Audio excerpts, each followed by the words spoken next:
Hello everyone, welcome to my YouTube channel. तो guys 10 तारीख को अक्षय तृतीया है, तो आप सभी को अक्षय तृतीया की ढेर सारी शुभकामनाएं और आप सभी पर ईश्वर की असीम कृपा बनी रहे और सुख समृद्धि और अपार सफलता आप सभी को प्राप्त हो। और अक्षय तृतीया काफ़ी समय पहले मुंबई, पूना, महाराष्ट्र, नागपुर इत्यादि शहरों में मनाई जाती थी, लेकिन अब तो संपूर्ण भारत में अक्षय तृतीया मनाई जाती है। और मान्यता है कि अक्षय तृतीया के दिन सोने का आभूषण लेने से पूरे वर्ष गृहस्थ जीवन में बरकत बनी रहती है।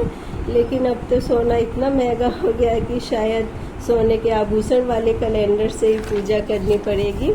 तो अक्षय तृतीया की पूजा विधि इस प्रकार है। आप गणेश जी, लक्ष्मी जी का चित्र या प्रतिमा ले लें और एक कलश लें और कलश में एक कलावा बांध लें और उसमें जल ले लें और जल में चावल डालें और पान के पत्ते, आम के पत्ते, सुपारी, लौंग वगैरह से कलश को सजाएं और कलश में स्वास्तिक बनाएं और कलश पर नारियल रखें और पूजा की थाली में एक चांदी का सिक्का, कलावा, 5 फ्रूट, नारियल और एक कटोरी चावल रखें और लक्ष्मी और थोड़ा बहुत घर में जो आप मिठाई बनाएं, हलवा बनाएं, वह रखें और लक्ष्मी जी की आरती करें, लक्ष्मी जी का मंत्र करें और देसी घी का दीपक जलाएं और पूजा के पश्चात जल को घर के सभी कोनों और दरवाज़ों पर थोड़ा थोड़ा डाल दें।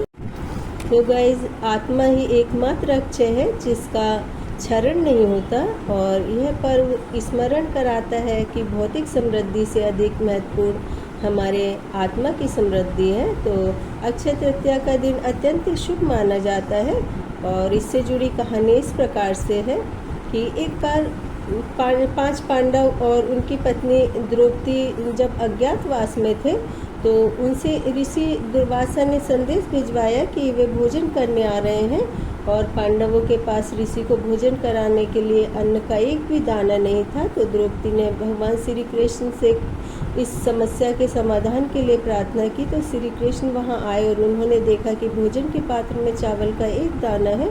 तो उन्होंने इस दाने को उठाकर खा लिया और वह एक पात्र अक्षय पात्र बन गया। और अक्षय अर्थात वह जिसका कभी क्षय नहीं होता। और जब ऋषि दुर्वासा शिष्यों के साथ भोजन के लिए आए तो द्रौपदी ने उसी अक्षय पात्र से सभी को भोजन कराया। वे पात्र से जितना भोजन निकालती गई उसमें उतना ही भोजन भर जाता था। तो जो व्यक्ति उदार होता है, हमेशा दूसरों की सहायता करता है, वह भी अक्षय का पात्र होता है। और अक्षय तृतीया के बारे में एक कहानी और है कि एक दिन सुदामा की पत्नी ने उनसे कहा, हम इतनी निर्धनता में जीवन जी रहे हैं, आपके मित्र कृष्ण इतने धनी है, तो आप जाकर उनसे कुछ धन क्यों नहीं ले आते। तो सुदामा मान गए और उनकी पत्नी ने उन्हें एक गठरी में 3 मुट्ठी चावल दे दिए। और सुदामा और कृष्ण के बीच घनिष्ठ प्रेम था और सुदामा कृष्ण के प्रेम से इतने ज़्यादा भाव विभोर हो गए कि उनसे कुछ मांग ही नहीं पाए। कृष्ण ने पूछा, तुम मेरे लिए कुछ लाए हो,